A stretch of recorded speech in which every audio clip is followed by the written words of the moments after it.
ജിഫിലി പോയിട്ട് 6 years ആയി ഇല്ലേ ഇന്നത്തെ ദിവസം. നമുക്ക് നമ്മളുടെ കുട്ടികള് നമ്മളുടെ പക്കലില്ല, എന്നാല് വലിയൊരു നിക്ഷേപമായിട്ട് അവർ ദൈവസന്നിധിയിൽ ഉണ്ടെന്നുള്ള ആ ഒരു പ്രത്യാശ, ആ ഒരു വലിയ പ്രത്യാശയിൽ നമ്മൾ മുന്നോട്ട് പോകും. അതുകൊണ്ട് തന്നെ സോഫിയാനി വളരെ സ്ട്രോങ് ആണ്. സ്ട്രോങ് വുമൺ എന്നുള്ള ഇത് നമ്മൾ പറയുന്നു. ചിലപ്പോഴൊക്കെ ഞാൻ ചിന്തിക്കും, വളരെ ബ്രോക്കണും ബലഹീനരായവരെ ആ കർത്താവിന്റെ രാജ്യത്തിലെ പ്രയോജനപ്പെടുത്താൻ വേണ്ടി നടത്തുന്നത്. അതുകൊണ്ട് പലർക്കും പല രീതിയിലുള്ള പ്രയോജനങ്ങളും ഉണ്ടാവും. നമ്മള് കാഴ്ച കൊണ്ട് അളക്കുന്ന പോലെ ആയിരിക്കില്ല ദൈവം അളക്കുന്നത്.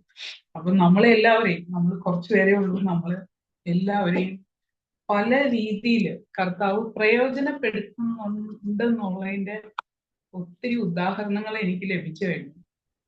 അപ്പൊ ദൈവം മേലിലും നമ്മളെ ഇങ്ങനെ നടത്തട്ടെ, ദൈവരാജ്യത്തിന് പ്രയോജനമുള്ളവരാക്കി തീർക്കട്ടെ. പിന്നെ കഴിഞ്ഞ വർഷം ശരിക്കും പറഞ്ഞ കർത്താവ് വരുമെന്ന് ഞാൻ പ്രതീക്ഷിച്ചു. നിങ്ങൾ ആരും പ്രതീക്ഷിച്ചോ 2024 കർത്താവ് വരും എന്നുള്ളത്? ആരെങ്കിലും പ്രതീക്ഷിച്ചിട്ടുണ്ടോ? ഞാൻ പ്രതീക്ഷിച്ചായിരുന്നു. ഞാനും പ്രതീക്ഷിച്ചു. വരണമെന്ന് പ്രതീക്ഷിച്ചു. വരണമെന്ന് പ്രതീക്ഷിച്ചത് മാത്രമല്ല, ഞാൻ ഭയങ്കരമായിട്ട് ശല്യം ചെയ്തു എന്നുള്ളതാണ്. കർത്താവ് എന്താ വരാത്തെ, ഇങ്ങനെ വെറുതെ പറഞ്ഞു പറ്റിക്കുവാണോ, ഇങ്ങനെ പറ്റിച്ചു എന്തായി തീരും, ഇത്രയും ആൾക്കാരൊക്കെ. അപ്പോ ആരണ്ട് എൻ്റെ അടുത്ത് പറയുകയും ചെയ്തു, എത്ര നാളുകൊണ്ട് കർത്താവ് വരും എന്ന് പറയുന്നു, പക്ഷെ വന്നില്ലല്ലോ. കഴിഞ്ഞ വർഷം കർത്താവ് വരുമെന്ന് പ്രതീക്ഷിക്കാനായിട്ട് ഒരു പ്രത്യേക കാരണം ഉണ്ടായിരുന്നു, നമ്മളുടെ ഇസ്രായേലിന്റെ അനുഭവങ്ങൾ. അപ്പൊ ഞാൻ തീർച്ചയായിട്ടും വിചാരിച്ചു ഈ വർഷത്തിന്റെ ആരംഭം കാണാനൊന്നും നമ്മളിവിടെ കാണത്തില്ലെന്നാണ് വിചാരിച്ചത്. പക്ഷെ അതേ ആരംഭം കാണാൻ നമ്മൾ ഇവിടെ ശേഷിപ്പിച്ചിരിക്കും. അന്നേരം ഈ വർഷം തുടക്കത്തിൽ ഞാൻ ഓർത്തു, കർത്താവ് ഈ ഒരു വർഷം ഭൂമിയിൽ ജീവിക്കണമല്ലോ, ഈ ഒരു വർഷം മുന്നോട്ട് പോകണമല്ലോ. അത്ര എളുപ്പമുള്ള കാര്യമൊന്നുമല്ല. നമ്മളുടെ ഉള്ളിലുള്ള ദുഃഖത്തെ ടേം ചെയ്ത് നമ്മൾ ഒതുക്കി മുന്നോട്ട് പോയിക്കൊണ്ടിരിക്കുക. അപ്പോൾ മനുഷ്യരുടെ മുൻപിൽ നമ്മൾ വളരെ ബ്രോക്കൺ ആയിട്ടുള്ള മനുഷ്യരാണ്. അന്നേരം ഇങ്ങനെ നമുക്ക് അനുഭവങ്ങൾ വരുമ്പോഴത്തേക്കും എന്താ കർത്താവ് വരാത്തതെന്നുള്ള ആ ഒരു ചിന്തയിൽ ഞാൻ ഒത്തിരി വിഷമിച്ച് ഇങ്ങനെ ഇരിക്കുന്ന സമയത്ത് ഞാൻ പറഞ്ഞു, എനിക്കൊരു റിപ്ലൈ കർത്താവ് തന്നേ പറ്റൂ. ചില സമയത്ത് നമ്മളിങ്ങനെ കൊച്ചുകുട്ടികളെ പോലെ വാശി പിടിക്കുമല്ലോ, നമ്മളുടെ അപ്പനാണല്ലോ, നമ്മളല്ലാതെ എവിടെ പോയി ചോദിക്കും, നമുക്ക് ചോദിക്കാൻ വേറെ ആരുമില്ല. ചിലപ്പോ ഞാൻ ഇമോഷണൽ ആയി പോവേ, എന്നോട് ക്ഷമിക്കണം. അപ്പോ കർത്താവ് പറഞ്ഞ പല കാര്യങ്ങളും അനുസരിച്ചു, കഷ്ടം സഹിച്ചാണേലും കുറെ കാര്യങ്ങളൊക്കെ ചെയ്തു. അപ്പൊ വരാന്ന് പറഞ്ഞിട്ട് എന്താ വരാം, എനിക്കിത് അറിയണം എന്ന് പറഞ്ഞപ്പോ കർത്താവ് എനിക്കൊരു വചനം തന്നു. ആ വചനമാണ് എനിക്ക് ഇന്നിവിടെ വായിക്കാനുള്ളത്. അതായത് യെശയ്യാവ് 66 9 വാക്യം. ഞാൻ പ്രസവദ്വാരത്തിങ്കൽ വരുത്തിയിട്ട് പ്രസവിപ്പിക്കാതെ ഇരിക്കുമോ എന്ന് യഹോവ അരുളി ചെയ്തു. ഈ വചനം എനിക്ക് കിട്ടിയപ്പോ ഞാൻ ശരിക്കും ഇച്ചിരി ഷോക്ക് ആയിപ്പോയി. കാരണം സന്തതിയെ ജനിപ്പിക്കും എന്നുള്ളത് കർത്താവിന്റെ വാഗ്ദത്തമാണ്. ഈ സന്തതി ഉരുവായിക്കൊണ്ടിരിക്കുന്നു. അപ്പൊ നമ്മളുടെ ഉള്ളില് എന്താ വരാത്തെന്ന് ചോദിക്കുമ്പോൾ കർത്താവ് നമ്മളോട് സംസാരിക്കുകയാണ്. ഞാൻ ജനിപ്പിക്കാനിരിക്കുന്ന സന്തതി എന്ന് പറഞ്ഞാൽ പൂർണ്ണ വളർച്ചയെത്തിയ, പൂർണ്ണത പ്രാപിച്ച ഒരു വിശുദ്ധ കൂട്ടത്തെയാണ്. പ്രീമെച്യൂർ ബേബി അല്ല, വളർച്ച പ്രാപിക്കാത്ത ബേബി അല്ല പ്രസവിക്കാനിരിക്കുന്ന. സർവ ജനത്തെയും ജാതികളെ ഇരുമ്പുകോൽ കൊണ്ട് മേയ്ക്കുവാൻ പ്രാപ്തനായ ഒരു സന്തതിയാണ് ജനിക്കാനിരിക്കുന്നത്. അപ്പോ കർത്താവ് എന്നോട് പറഞ്ഞത്, ഒരു സംഖ്യ, ഒരു നമ്പർ ഉണ്ട്, ജാതികളുടെ പൂർണ്ണ സംഖ്യ. അത് പ്രാപിക്കുവോളം കർത്താവിന്റെ വരവ് ലേറ്റ് ആണ്. നമ്മൾ എന്താ ചെയ്യേണ്ടതെന്ന് പറഞ്ഞാൽ, നമ്മള് സഹിഷ്ണുതയോടെ സഹിഷ്ണുതയോടെ കർത്താവിന്റെ പ്രവൃത്തി ചെയ്യാൻ ഉത്സാഹിച്ച് കൂടുതൽ ജനത്തെ ആ രാജ്യത്തിലേക്ക് പ്രവേശിപ്പിക്കാൻ നമ്മൾ ഉത്സാഹികളായിരിക്കണം. സെൽഫിഷ് ആയിരിക്കാൻ പാടില്ല. ഞാൻ എന്റെ വിഷയത്തിൽ സെൽഫിഷ് ആയി പോകാൻ പാടില്ല. പണ്ട് യേശുവിന്റെ ശിഷ്യന്മാര് സെൽഫിഷ് ആയിരുന്നെങ്കിൽ എന്ത് സംഭവിച്ചേനെ? നമ്മളൊക്കെ ഇവിടെ കാണുമായിരുന്നു. യേശുവിന്റെ യോഹന്നാൻ 17-ാം അധ്യായത്തിലെ പ്രാർത്ഥനയില് ഇവർ മുഖാന്തരം എന്നിൽ വിശ്വസിപ്പാൻ ഇരിക്കുന്നവർക്ക് വേണ്ടിയും ഞാൻ അപേക്ഷിക്കുന്നു. അങ്ങനെ കർത്താവ് പറയുമ്പോൾ കർത്താവ് ഈ ഭൂമിയിൽ ജനിക്കാൻ ഇനി ഇരിക്കുന്നവരുണ്ട്. നമുക്കറിയില്ല, ഇനിയും കർത്താവിന്റെ മനസ്സിലുള്ളവരെല്ലാവരും ദൈവസന്നിധിയിലേക്ക് വന്നു ചേരണം. അതിന്റെ ചാനൽസ് ആയിട്ട് നമ്മൾ മാറിയേ തീരും. നമ്മൾ സെൽഫിഷ് ആയിരിക്കാൻ പാടില്ല. ഒരു 100 വർഷം മുൻപ് കർത്താവ് വന്നിരുന്നെങ്കിൽ നമുക്ക് ഈ ഭൂമിയിൽ ജനിക്കാനുള്ള അവസരം കിട്ടുമായിരുന്നു? ഇല്ല. അപ്പോ കർത്താവിനുള്ള ആ ബ്രോഡ് മൈൻഡഡ്നെസ് അത് ഇനിയും വന്നു ചേരാനുള്ള വിശുദ്ധ പ്രജകളെല്ലാം വന്നു ചേരണം. ആ പേഷ്യൻസ് നീയും കാണിക്കണം. നീ എന്താ ചെയ്യേണ്ടതെന്ന് വെച്ചാൽ ഗോസ്പലിന് വേണ്ടി നമ്മൾ ഒത്തിരി ഉത്സാഹം ഉണ്ടായിരിക്കണം. അപ്പൊ ഈ ഒരു വചനമാണ് കർത്താവ് എനിക്ക് തന്നത്. ഈ ഒരു ഇത്രയും ദിവസങ്ങൾ മുഴുവൻ ഞാൻ ഈ വചനം ഇങ്ങനെ കൂടുതൽ പഠിച്ചുകൊണ്ടിരിക്കുകയായിരുന്നു. യെശയ്യാവിന്റെ 66-ാമത്തെ അധ്യായം 9-ാമത്തെ വാക്യമാണ് കർത്താവ് എന്നോട് സംസാരിച്ചതെങ്കിലും അത് കൂടുതൽ ഞാൻ പഠിച്ചുകൊണ്ടിരുന്നപ്പോൾ ഇത് പറഞ്ഞു തുടങ്ങിയാൽ ഞാൻ കരയുന്ന അവസ്ഥയാവും. അതാ എന്റെ ഒരു വീക്ക്നെസ്. അതായത് ഒരു പിതാവിന്റെ സ്നേഹവും മാതാവിന്റെ സ്നേഹവും നമുക്ക് ഒരുമിച്ച് അനുഭവിക്കാൻ ഈ അധ്യായത്തിൽ നിന്ന് കഴിയും. അതായത് പാർശ്വത്തിൽ എടുത്തുകൊണ്ട് നടക്കുകയും മുഴങ്കാലിന്മേൽ ഇരുത്തി ലാളിക്കുകയും ചെയ്യുന്നു. ആരെയാണ് കർത്താവ് ഇങ്ങനെ ലാളിക്കുന്നത്? കർത്താവിന്റെ ജനത്തെയാണ്. പിന്നെ അതുപോലെ യെരൂശലേമിൽ സാന്ത്വന സ്ഥലങ്ങളിൽ നിന്ന് പാനം ചെയ്ത് സമാധാനം പ്രാപിക്കാൻ പറയുന്നുണ്ട്.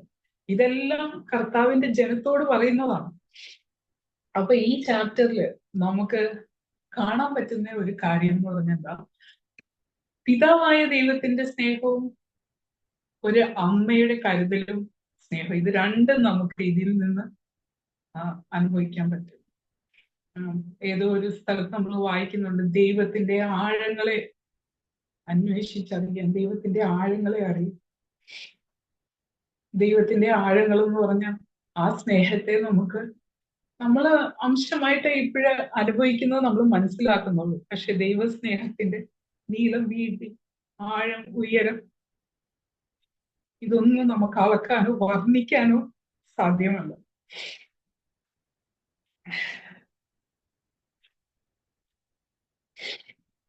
പിന്നെ അടുത്തതായിട്ടൊരു കാര്യം കർത്താവ് എന്നോട് സംസാരിച്ചതെന്ന് പറഞ്ഞാൽ, അപ്പൊ ഞാൻ അതിന് കീഴ്പ്പെടുത്തി കൊടുത്തു. കർത്താവേ, ഓക്കെ,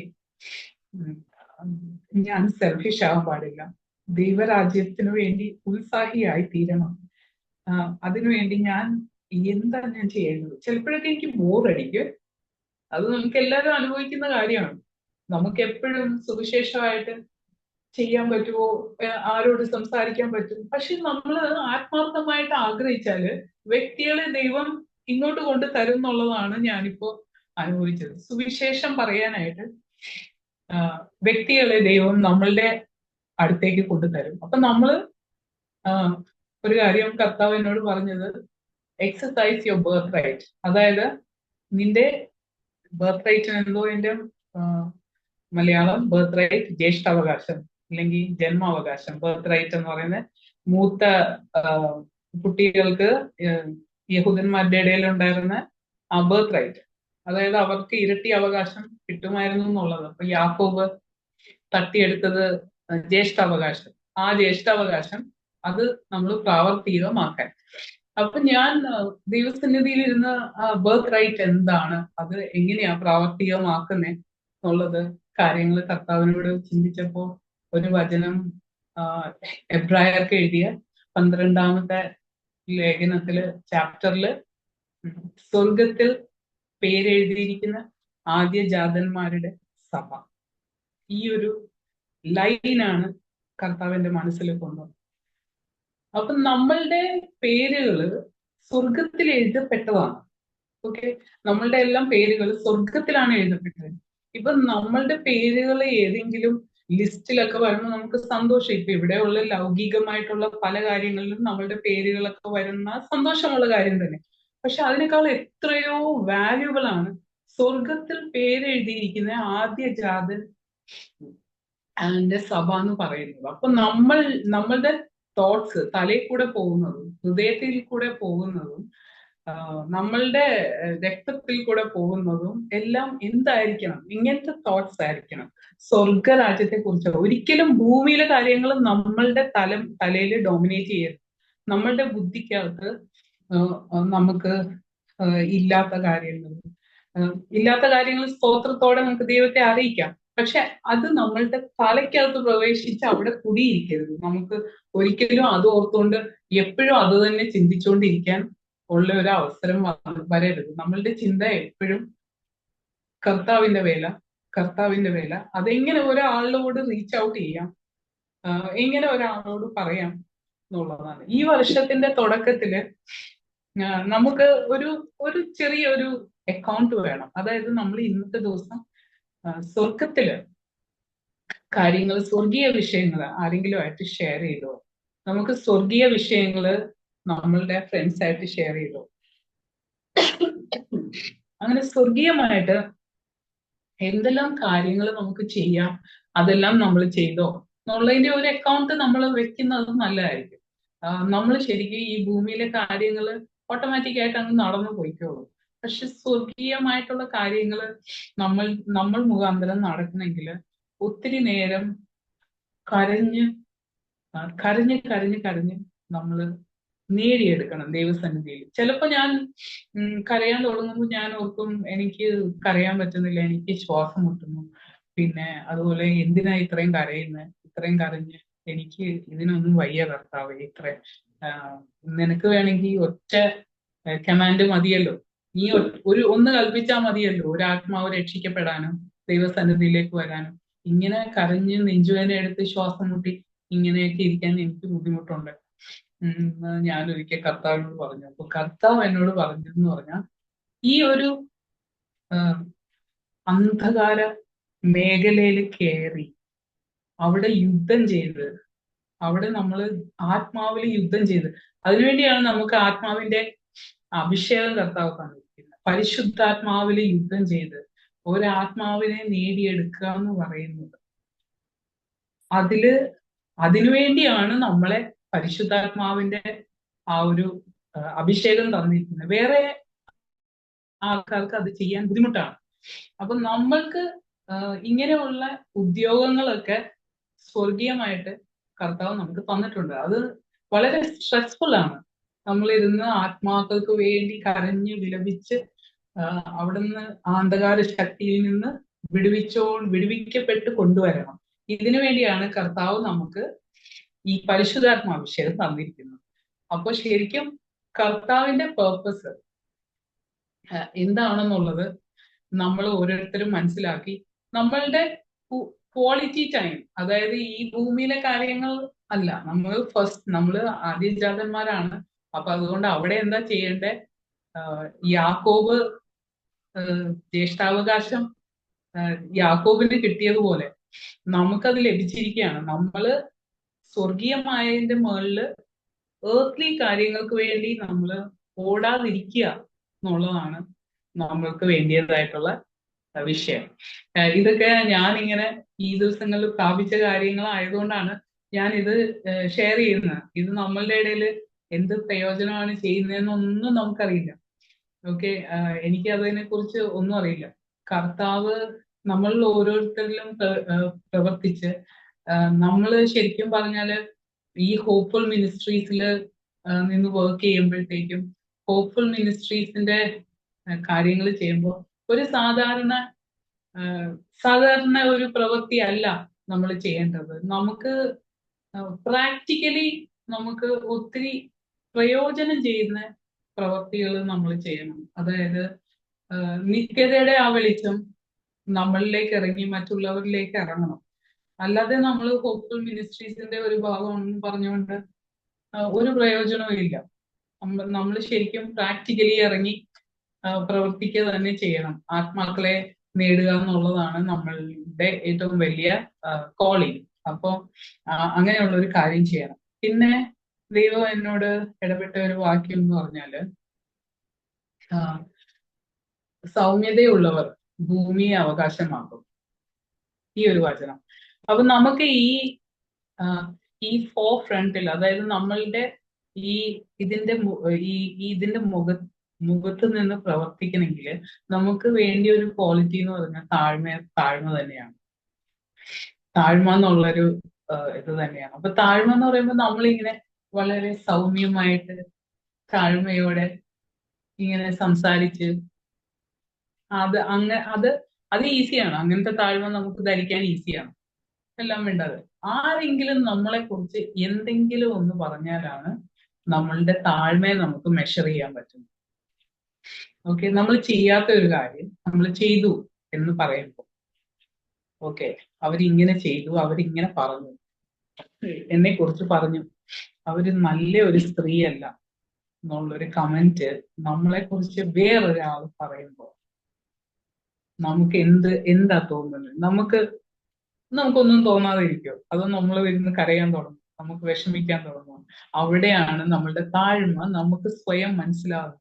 എനിക്ക് താഴ്മയില്ലാത്തതുകൊണ്ടാണ് എനിക്ക് ഈ വേദന വരുന്നത്. എനിക്കത് നമ്മൾ ചെയ്യാത്ത കാര്യം നമ്മളെ കുറിച്ച് വ്യാജമായി പറയുമ്പോൾ സ്വർഗരാജ്യ നിമിത്തം നമുക്ക് സന്തോഷിക്കാൻ കഴിയുന്നില്ല. ദാറ്റ് മീൻസ് നമുക്ക് ആ താഴ്മയില്ല, ക്രിസ്തുവിന്റെ താഴ്മയില്ല. രോമം കത്രിക്കുന്നവരുടെ ഇടയിൽ മിണ്ടാതിരിക്കുന്ന കുഞ്ഞാട്. അപ്പൊ നമ്മുടെ കോളിംഗ് എന്ന് പറഞ്ഞാല് ഭയങ്കര ഹൈ കോളിംഗ് ആണ്. നമ്മുടെ കോളിംഗ് ക്രിസ്തുവിന്റെ സ്റ്റാൻഡേർഡ് പ്രാപിക്കുക എന്നുള്ളതിൽ കുറഞ്ഞതായിട്ട് ഒന്നുമില്ല. നമ്മൾ ക്രിസ്തുവിന്റെ സ്റ്റാൻഡേർഡ് പ്രാപിക്കുക. രോമം കത്രിക്കുന്നവരുടെ ഇടയിൽ മിണ്ടാതിരിക്കുന്ന കുഞ്ഞാട്. നമ്മളാണെങ്കിൽ എന്താ ചെയ്യുന്നത്? ശരിക്കും നമ്മളാണെങ്കിൽ നമ്മളുടെ ശത്രുക്കളായിട്ട് കണ്ടിട്ട് നമ്മൾ പിന്തുടർന്ന് ഓടി അവരെ മുടിപ്പിച്ച് കളയാനല്ലേ ശ്രമിക്കുന്നത്. ശരിക്കും നമ്മൾ ആ വാക്യം എടുക്കുന്നത്, നമുക്ക് മിണ്ടാതിരിക്കാൻ പറ്റുന്നില്ല. അപ്പോ ഈ വർഷം നമുക്ക് ഒരു കാര്യം ചെയ്യേണ്ടതെന്ന് പറഞ്ഞാൽ, നമ്മള് ഓപ്പൺലി അങ്ങ് സമ്മതിക്കുക, കർത്താവെ എന്നെ കുറിച്ച് എല്ലാവരും എന്തെങ്കിലുമൊക്കെ പറയട്ടെ, അതെന്റെ ചെവിയിലെത്തട്ടെ, ഞാൻ മിണ്ടാതിരുന്നു. അപ്പോ എന്റെ ചെവിയിൽ അത് എത്തണം. നീ നല്ലവളല്ല, കണ്ടില്ലേ അവള് ഇങ്ങനെ നടക്കുന്ന കണ്ടില്ലേ, കർത്താവിന്റെ പേര് പറഞ്ഞുകൊണ്ട് നടക്കുക. ഇങ്ങനെ പറയുള്ളൂ, കർത്താവിന്റെ പേരും പറഞ്ഞുകൊണ്ട് നടക്കുക. കർത്താവിന് വേണ്ടി ഇതെന്ന് പറഞ്ഞുകൊണ്ട് ഓടിക്കൊണ്ട് നടക്കുക. വീട്ടിൽ ഇരുന്ന് കാണിക്കുന്ന എന്താ? വീട്ടിൽ ഇരുന്ന് ഇവളെ എന്തിനു കൊള്ളാം? അപ്പൊ നമുക്ക് കർത്താവെ എന്നെ അങ്ങനെ പറയാൻ അനുവദിച്ചതിനായി സ്തോത്രം. ഇപ്പൊ ഞാൻ നിങ്ങളോട് ഇത് പറയുമ്പോഴത്തേക്ക് എനിക്ക് അതിന്റെ ഇരട്ടി പരിശോധനയായിരിക്കും വരുന്നത്. അതെല്ലാം സഹിക്കാൻ ദൈവം കൃപ തരണം. കാരണം നമ്മളുടെ ഉള്ളില് ഇത് വേദനിപ്പിക്കുന്നു എന്ന് നമ്മളെ തന്നെ മനസ്സിലാക്കാൻ വേണ്ടി കർത്താവ് ഒരാളെ ഒരുക്കുവാണ്. അവർ നമ്മൾക്ക് വേദനിപ്പിക്കുന്നു എന്ന് പറയുമ്പോൾ കർത്താവ് ഒരാളെ ഒരുക്കുവാണ്. എന്നാലും നമുക്ക് അവിടെ നമ്മളെ ഏൽപ്പിച്ചു കൊടുക്കാൻ നമ്മൾ റെഡിയല്ല. നമ്മളെ ഏൽപ്പിച്ചു കൊടുക്കാൻ റെഡിയല്ലാതെ വരുമ്പോൾ നമ്മൾ അത് പറയും ഇത് പറയും, എല്ലാം നമ്മള് വളരെ വഷളാക്കി കളയും. അപ്പൊ ഈ വർഷം നമുക്ക് ഒരു കോട്ട് വേണം. അതായത് കർത്താവിനുണ്ടായിരുന്ന ആ കോട്ട് ഇട്ട് കഴിഞ്ഞാൽ നമുക്ക് വേദനിക്കില്ല. ഓക്കെ, അവരത് പറഞ്ഞോട്ടെ, സ്തോത്രം. എന്നാലും നമ്മൾ പറയരുത് അവരെ ശിക്ഷിക്കണേ, അവർക്ക് അത് കിട്ടണേ, അവരുടെ നാവ് ഇങ്ങനെ ആയി പോണേ അങ്ങനെ ആയി പോണേ എന്നൊന്നും. കർത്താവെ നിരുപാധികം നീ ക്ഷമിച്ചതുപോലെ എനിക്ക് ക്ഷമിക്കാൻ പറ്റണേ. കർത്താവ് സിയോൻ മലയിൽ കർത്താവിന്റെ ഒപ്പം നിന്ന് കുഞ്ഞാടിനോടൊപ്പം നിന്ന് കുറെ പേര് ഒരു പാട്ട് പാടുന്നുണ്ട്. എനിക്കത് എപ്പോഴും ഭയങ്കര സ്ട്രൈക്കിംഗ് ആണ്. ഞാൻ എപ്പോഴും ചിന്തിക്കുകയുള്ളൂ, അത് എന്താ പാടുന്നേ? നിരുപാധികം ക്ഷമിച്ച ഒരു കൂട്ടമാണ് അവിടെ നിൽക്കുന്നത്. അവരാണ് ആ പാട്ട് പാടുന്നത്. വേറെ ആർക്കും ആ പാട്ട് പാടാൻ പറ്റുന്നില്ല.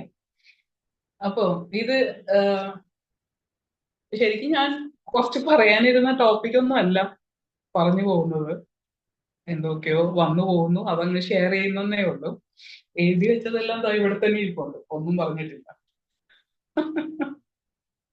അപ്പോ എന്തൊക്കെയോ ദൈവത്തിന്റെ ആത്മാവ് പ്രേരിപ്പിക്കുന്നു, അത് പറഞ്ഞു പോകുന്നു. ആ, നമുക്ക് അധികമായി ദൈവത്തിന്റെ കൃപ അധികമായി നമ്മൾ അനുഭവിക്കണം. ഈ ഈ വർഷം ഈ വർഷം കർത്താവ് വന്നാലും നമുക്ക് എല്ലാവർക്കും പോകണം. ഹോപ്പ്ഫുൾ മിനിസ്ട്രീസ് കൂട്ടിക്കെട്ടണം. അപ്പോ അതുകൊണ്ട് നമുക്ക് ഈ വർഷം കർത്താവ് വരുവാണെങ്കിൽ നമ്മളെ ആരെയും ഇവിടെ കാണരുത്. ഞാൻ പലരോടും പറയും, നിങ്ങൾ ചിലപ്പോ വന്ന് നോക്കുമ്പോൾ ഞങ്ങളെ ഒന്നും കാണത്തില്ല, ഞങ്ങളുടെ വീട്ടിൽ ആരും കാണത്തില്ല, ഞങ്ങൾ പോയിട്ടുണ്ടാവും. അപ്പൊ നിങ്ങൾ പേടിക്കരുത്, നിങ്ങൾക്ക് ഇനിയും രക്ഷപ്പെടാനുള്ള സമയമുണ്ട് എന്നൊക്കെ ഞാനിങ്ങനെ പറയാറുണ്ട് എന്റെ ഫ്രണ്ട്സിനോടും എല്ലാവരോടും. അപ്പൊ അവരിപ്പോ തൽക്കാലം എനിക്ക് ഇച്ചിരി വട്ടുപിടിച്ച് ചെയ്യുക ചിന്തയിലായി ഇരിക്കുന്നത്. അത് ഇനിയിപ്പോ കർത്താവ് വന്നതിന് ശേഷം വേണമെങ്കിൽ അവര് ചിന്തിക്കും. പിന്നെ കർത്താവിന്റെ വരവിൽ നമ്മളൊക്കെ പോകുമെന്ന് ഒരിക്കൽ ഞാൻ ചോദിച്ചു ദൈവത്തോട്, കർത്താവെ ഞങ്ങളെ കൊണ്ടുപോകുമോ, ഞങ്ങളെ ഇവിടെ ഇട്ടിട്ട് പോവല്ലേ എന്ന് പറഞ്ഞപ്പോ എനിക്ക് കിട്ടിയത്, ഞാൻ നിന്നെ ഒരു നാളും അനാഥരായി തീരുകയില്ലെന്നുള്ള വചനമാണ്. നമ്മളുടെ അപ്പനാണല്ലോ, നമ്മളെ കൊണ്ടുപോകാതെ പിന്നെ എന്തിനാ ഇങ്ങോട്ട് വരുന്നത്? നമ്മളെ കൊണ്ടുപോയേ പറ്റൂ, അതിനുവേണ്ടിയാണല്ലോ ഇങ്ങോട്ട് വരുന്നത്. അപ്പൊ കർത്താവിന്റെ ആ ഒരു അഷ്വറൻസ് നമുക്കുണ്ട്.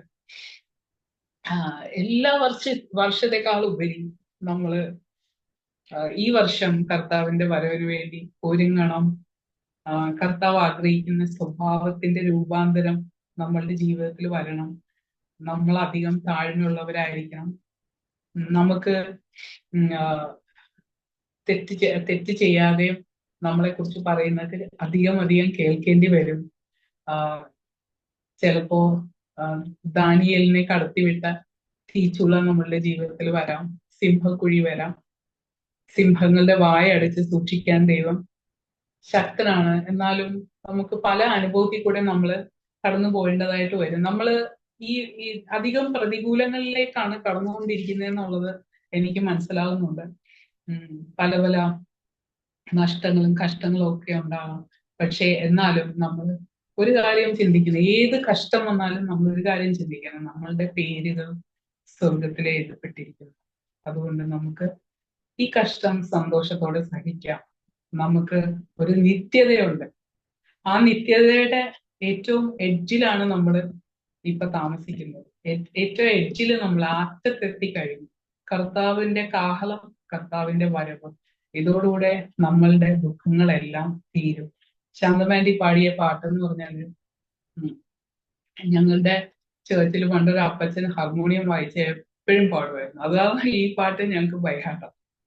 ആ അപ്പച്ചന്റെ ട്യൂൺ തന്നെയായിരുന്നു ശാന്തമാൻറ്റിയുടെ ട്യൂൺ. നല്ല ആയിട്ട് ഞങ്ങളുടെ ഹൃദയത്തിലേക്ക് ഈ പാട്ട് ഇറക്കി അവിടെ എഴുതി വെച്ചത് ആ അപ്പച്ചനാണ്. യേശുരാജൻ വരവേറ്റം സമീപം. അപ്പൊ അത്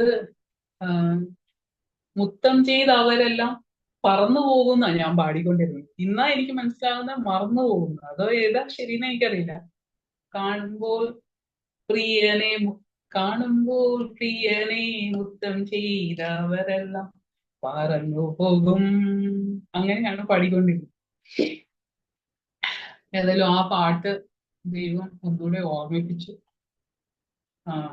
ദൈവത്തോട് നന്ദി പറയും. പിന്നെ എനിക്കിത് ഈ സെഷൻ ഇത്രയൊക്കെ ഒരു കാര്യം കൂടെ, അതായത് താഴ്മയുടെ കാര്യം ഞാൻ പറഞ്ഞല്ലോ. ദൈവരാജ്യം ഈ ഭൂമിയിൽ സ്ഥാപിക്കപ്പെടുമ്പോൾ താഴ്മയുള്ളവർ ഭൂമിയെ അവകാശമാക്കുമെന്ന് കർത്താവ് പറഞ്ഞിട്ടുണ്ട്. നമ്മള് ചിന്തിക്കുമ്പോ പലപ്പോഴും ഞങ്ങളൊക്കെ ഈ ഹെഡ് മിസ്ട്രസിന്റെ പൊസിഷനിലൊക്കെ ഇരുന്ന സമയത്ത് ഞങ്ങളോട് എപ്പോഴും പറയായിരുന്നു, ഡിപ്ലോമാറ്റിക് ആയിട്ട് കാര്യങ്ങൾ ഹാൻഡിൽ ചെയ്യണം. പക്ഷെ ഡിപ്ലോമസി ഒന്നും ദൈവരാജ്യത്തിനില്ല. ദൈവരാജ്യത്തിൽ താഴ്മയോടെ കാര്യങ്ങൾ ഹാൻഡിൽ ചെയ്യുക എന്നുള്ളതാണ്. അപ്പൊ ഒരു കൂട്ടം താഴ്മയുള്ള ജനത്തെ ദൈവം ഒരുക്കിക്കൊണ്ടിരിക്കുന്നു. ആ കൂട്ടത്തിൽ നമുക്കും നമ്മളെയും കാണണം. അപ്പൊ നമ്മൾ ഒരു ബുദ്ധിയില്ലാത്തവരാണ്, കഴിവില്ലാത്തവരാണ്, മിടുക്കില്ലാത്തവരാണ്. അങ്ങനെയുള്ളവരെയാണ് കർത്താവിന് വേണ്ടത്. ഈ ലോകത്തെ ഭരിക്കാൻ തക്കവണ്ണം നല്ല ചതി, വഞ്ചന, ഡിപ്ലോമാറ്റിക് ആയിട്ട് അവിടെ ഇവിടെ ഡിഫറെന്റ് ആയിട്ട് സംസാരിച്ച് അങ്ങനെയുള്ളവരൊന്നും കർത്താവിന് വേണ്ട. കർത്താവിന് വേണ്ടിയത് ഒന്നിനും കൊള്ളാത്തവരെയാണ്. അതായത് വെറും വിഡ്ഢികളായിട്ടുള്ള ഫൂൾസ് ആയിട്ടുള്ളവരെയാണ് കർത്താവിന് വേണ്ടത്. അപ്പൊ നമുക്ക് നമ്മളെ തന്നെ ഇത്രയും കഴിവുള്ളവരായിട്ട് നമ്മൾ ട്രെയിൻ ചെയ്ത് കൊണ്ടുവന്ന് ഇനി നമുക്ക് ഈ വർഷം നമ്മളെ തന്നെ ഫൂൾസ് ആയിട്ട് ട്രെയിൻ ചെയ്യണം. മിണ്ടാതിരിക്കുക, സംസാരിക്കാതിരിക്കുക. ഭയങ്കര ബുദ്ധിമുട്ടാ. ഒന്നും പറഞ്ഞില്ലേ ശരിയാത്തില്ലല്ലോ. പക്ഷെ നമ്മൾ അങ്ങ് ട്രെയിൻ ചെയ്ത് അങ്ങ് റെഡിയാക്കി എടുക്കുക. അങ്ങനെ ഒരു ആവശ്യം നമുക്കുണ്ട്. കാരണം നമ്മളുടെ പേര് സ്വർഗത്തിൽ എഴുതപ്പെട്ടിരിക്കുന്നു. അതുകൊണ്ട് നമ്മൾ ആ രീതിയിൽ വളരേണ്ട ഒരു ആവശ്യമുണ്ട്. കർത്താവിന് നമ്മളെ കൊണ്ട് ആവശ്യമുണ്ട്. പിന്നെ നമ്മളെ കൊണ്ട് പ്രയോജനമാണെങ്കിൽ, നമുക്ക് പ്രയോജനപ്പെടണമെങ്കിൽ നമ്മൾ ഈ താഴ്മയുള്ളവരായി തീരണം. എന്റെ ഈ ചുരുക്കം വാക്കുകൾ ഞാൻ ഇവിടെ അവസാനിപ്പിക്കുന്നു. തൊണ്ടയെല്ലാം പ്രശ്നമാണ്. അപ്പൊ അതുകൊണ്ട് ഞാൻ ഇവിടെ അവസാനിപ്പിക്കുന്നു. പറയാനുള്ളത് പറഞ്ഞോ എനിക്കറിയില്ല. എന്നാലും ദൈവാത്മാവ് പ്രേരിപ്പിച്ചതെല്ലാം പറഞ്ഞു തോന്നുന്നു. ദൈവം നമ്മളെ എല്ലാവരെയും സഹായിക്കട്ടെ.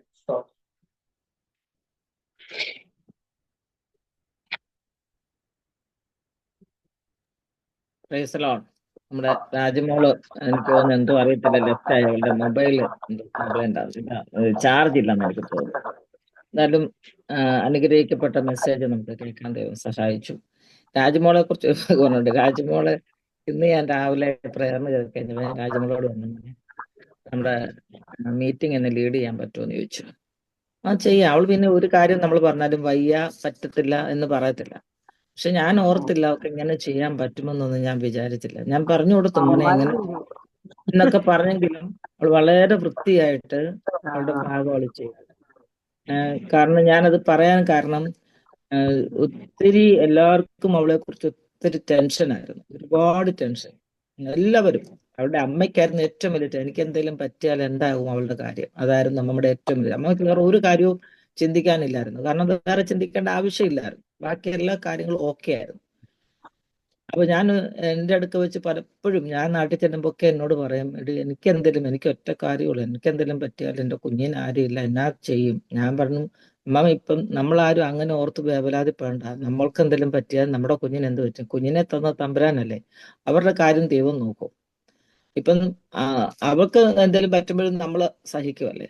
അപ്പൊ അമ്മമ്മയ്ക്ക് എന്തെങ്കിലും പറ്റിയാലും അവള് സഹിക്കും, ദൈവം ആ കാര്യങ്ങളൊക്കെ ക്രമീകരിക്കും. ഇപ്പം നമ്മൾ ചിന്തിച്ചില്ലല്ലോ ഒരിക്കലും നമ്മുടെ മക്കൾ പോയിട്ട് നമ്മൾ ജീവിച്ചിരിക്കണം, അപ്പൊ ദൈവം അവിടെ നിർത്തുകയില്ലേ. അപ്പൊ അതുകൊണ്ട് അങ്ങനെയുള്ള കാര്യത്തിൽ ടെൻഷൻ വേണ്ടെന്ന് പറഞ്ഞു. പക്ഷെ അവൾ ഇന്ന് എത്ര ഭംഗിയായിട്ട് അവളെ ഏൽപ്പിച്ച ആ ദൗത്യം വളരെ ഭംഗിയായിട്ട് അവള് ചെയ്തു.